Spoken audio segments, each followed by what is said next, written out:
Doing good, Mr. Chiklis. I have to because I've seen you since I was a from the Seinfeld. Grown-ass, middle-aged man. Yeah. I've watched you since I was a little boy. Since Seinfeld. Let's put it that way. And I still remember your Seinfeld days. Exactly. 1991, that show. Yeah, exactly. Yeah. But Agent Zulio, such a great role for you because right off the bat, you can already tell you're thinking about what the hell's going on in the room.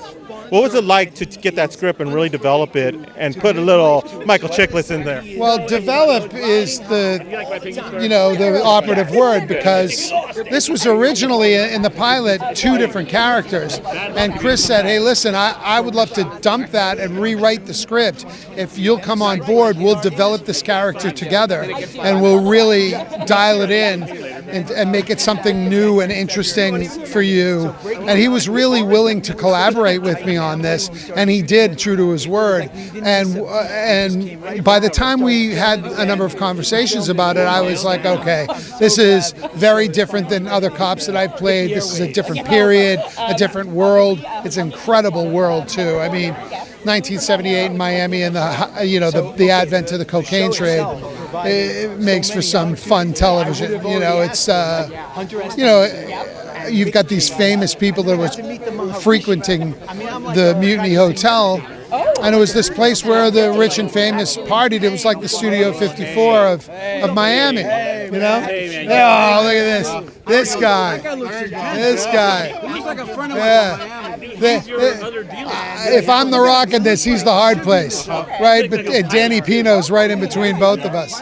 So, yeah. What was it like to work with Danny Pino on this? Because coming from where he came from Mayans and doing all his work and then adding your stuff with it, to play off of him and to be able to develop. He was a reason he was one of the big reasons, aside from Chris Brancato, for me taking the job, because I had worked with Danny on The Shield. Danny did a long stint on The Shield where famously I have a scene with him and a stovetop, and it's pretty intense. As a matter of fact, Martin Scorsese, of all people, stopped me at an award show and was like, that scene, how'd you do that? It was the most violent scene I've ever seen. I was like, you're saying to me that that's the most violent scene you've ever... And he wanted desperately to know how he did it. So little trivia there. Yeah, so it was, for me, it was just an added, incentive to do the show. The fact that Danny was the lead, because, when you're doing something, especially if you're playing support to somebody, you want to know who it is and if they're capable. And Danny's a phenomenal actor and a friend and a wonderful guy, quality human being. So, yeah. And I want to ask a fun question since the guy Yul right here. I gotta ask, both of you guys were on Seinfeld at one point in a time. Seinfeld, I didn't even know. The guy who was I think that's the whole Bucky Kramer when they're trying to move the chest. You get what I mean, though? And he wouldn't wear the red ribbon for the bride. Yeah. So, what is it about that show that is launched all of you guys are some of the biggest stars in this business? It didn't launch me. Let's get this straight. I launched Seinfeld. They were 75th in the ratings, and when I did my guest star, phew. Exactly.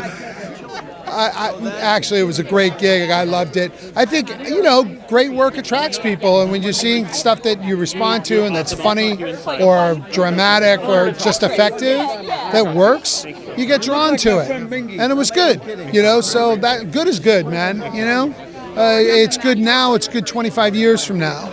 And it's going to hold up, and it does. People are still watching it every single day, 24 hours a day. It's because it's funny, truly. Thank you so much for stopping with us. Me and my dad have been a big fan for years, so continue. I appreciate it. Thanks, man.